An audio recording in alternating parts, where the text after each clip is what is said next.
বলবো, আপনারা এই দেশের প্রজাতন্ত্রের দায়িত্ব পালন করেন, আপনারা আওয়ামী লীগের দায়িত্ব পালন করবেন না। আমার একটা করিও আমার ভাইয়ের বুকে, আমার বোনের বুকে কাঁদাবেন না।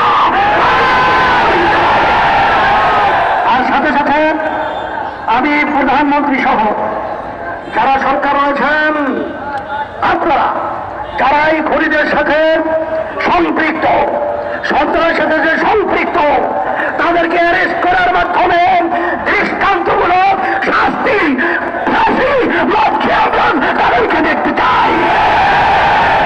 এবং যারা নাকি হুকুম দিয়েছে, হুকুম তাদেরকেও, হুকুম যারা দিয়েছেন তাদেরকেও আইনের আওতায় নিয়ে এসে এই বাংলার জমিনে স্বাধীন দেশে এর ন্যায্য বিচারের দাবি রেখে এবং কোঠা বিরোধী সংস্কারপন্থীদের ওদের দাবি ন্যায্য, ওদের পক্ষে আমরা সমর্থন জানিয়ে এবং সকলকে উদাত্ত আহ্বান জানিয়ে আজকে যারা নাকি এর প্রতিবাদে, অন্যায় প্রতিবাদে এবং ন্যায়ের পক্ষে যারা অবস্থান নিয়েছে সবাইকে ধন্যবাদ জানিয়ে, সাংবাদিক বন্ধুগণ এবং সকলকে ধন্যবাদ জানিয়ে শেষ করছি।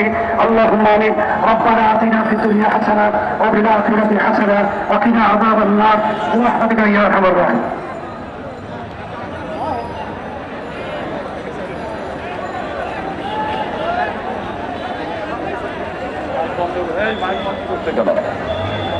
সবাই শান্তিপূর্ণভাবে বিভিন্ন অফিস এড়িয়ে আমরা শান্তিপূর্ণভাবে চলে যাব।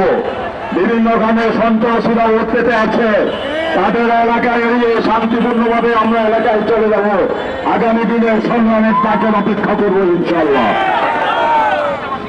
সংগ্রামী সমবেত যুবক ভাইরা, ইসলামী যুব আন্দোলন বাংলাদেশের আগামীকালকে ৮ম ২৫ বার্ষিকী সমাবেশ বাইতুল মোকাররমের উত্তর গেটে অনুষ্ঠিত হবে ইনশাআল্লাহ। ঢাকা শহরের যত যুবক ভাইরা আছেন আপনারা সবাই উপস্থিত থাকবেন আগামীকাল ৫ জুমা বাইতুল মোকাররম উত্তর গেটে ইনশাআল্লাহ।